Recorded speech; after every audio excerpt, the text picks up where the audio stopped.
yakiwa na maandiko ndani yake. Unapoomba weka na andiko. Umesema katika neno lako. Unaweka andiko pale. Amen. Amen. Bwana asifiwe jamani. Kwa hivyo tunatakiwa tujue neno la Mungu na kuyashika maandiko, endelee kumtegemea Mungu. Mungu anaweza kutubeba.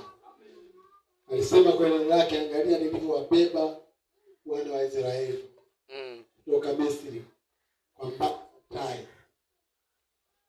Kwa Mungu anaweza kukubeba mpaka ukashangaa. Amina. Ni Mungu wa wajane, ni Mungu wa yatima, ni baba wa yatima. Anasema ni Mungu wa wajane. Anaweza kufanya mambo ya ajabu. Bwana asifiwe sana. Amen. Tumtegemee Mungu katika maisha yetu. Amen. Kwa hivyo hilo andiko ni la kushika na kuweka kichwani mwako.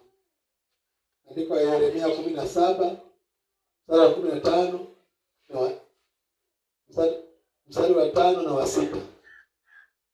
Ni mambo ya kuweka kichwani kwako. Amelaaniwa mtu yule amtegemeaye mwanadamu. Bwana asifiwe sana. Amina. Mstari wa 6 unasema hivi. Mstari wa 5 unasema amelaaniwa mtu yule amtegemeaye mwanadamu.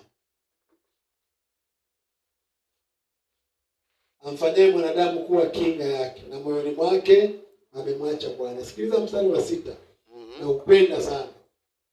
Maana atakuwa kama fukara nyikani. Kwanza ni fukara, alafu hiyo fukara yuko nyikani.